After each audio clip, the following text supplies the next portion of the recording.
Une fois de plus, bonsoir à vous, chers téléspectateurs, et merci de nous choisir pour vous informer. Ce samedi 16 août 2025, le ministère de la Santé a procédé au lancement de son bosquet à plantes médicinales, aménagé sur une superficie de 4 hectares sur la ceinture verte de la ville de Ouagadougou, dans le quartier Balkui. Ce sont une centaine de plantes médicinales composées, entre autres, de baobab, d'acacia et de néré qui ont été mis en terre. La mise en place de ce bosquet vient ainsi pour répondre à l'appel du président du Faso et aussi contribuer à reverdir le couvert végétal du pays. Colette Ilboudo et Royan Sawadgou.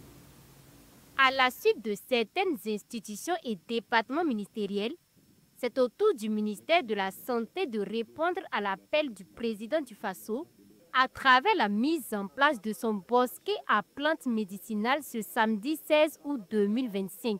Sur cette superficie de 4 hectares aménagés, ce sont environ une centaine de plantes médicinales comme le baobab, l'acacia, le néré, le nimier, le caïcédra, le prunier jaune et le citronnier, entre autres, qui sont mises en terre. En répondant à l'appel du chef de l'État, le ministère de la Santé veut aussi jouer sa partition en matière de restauration du couvert végétal et de la préservation de l'environnement. C'est un bosquet qui a une superficie de 4 hectares.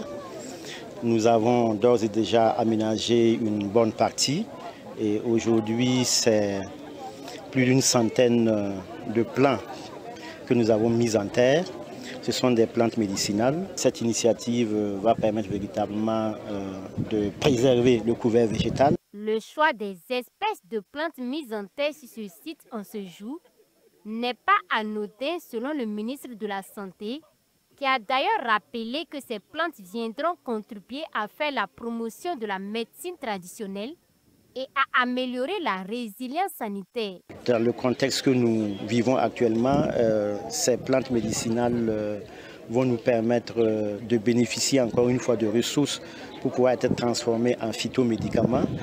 Nous avons vu tout à l'heure avec les spécialistes que ce sont des plantes qui ont de nombreuses vertus et qui véritablement, si ils sont bien exploités, peuvent apporter une contribution extrêmement importante dans la résolution des problèmes de santé. De l'arbre jusqu'aux fruits, il y a beaucoup de vertus et les anciennes personnes nous disent que quand on est malade du poilu, pour se rebooster, pour avoir de l'énergie, on peut utiliser le citron. C'est pour ça que j'ai choisi au nom du SP Palu, planter le citronnier.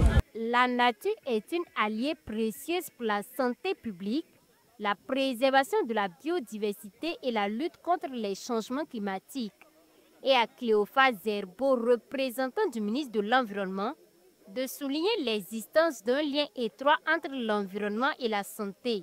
La mise en place de ce bosquet entre en droite ligne avec les objectifs poursuivis par le ministère en charge de l'environnement, dit-il. Ça rentre dans la dynamique nationale avec le président du Faso qui avait déjà lancé la mise en place des bosquets des plantes médicinales et suivi aussi de la campagne de reboisement où un accent particulier est mis sur les plantes médicinales. Donc cela s'inscrit dans le combat contre la désertification et les effets du changement climatique.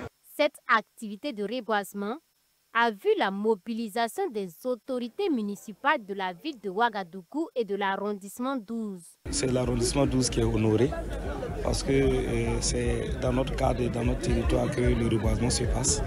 Et nous ne pouvons qu'apprécier cette initiative positivement et véritablement encourager tous ceux qui peuvent accompagner parce que nous avons la bande verte qui est là et à reboiser donc cette bande verte pour le bien-être des populations. Pour l'entretien des plants, il est prévu l'installation d'un forage sur le site et la réalisation d'une clôture de protection dans les jours à venir.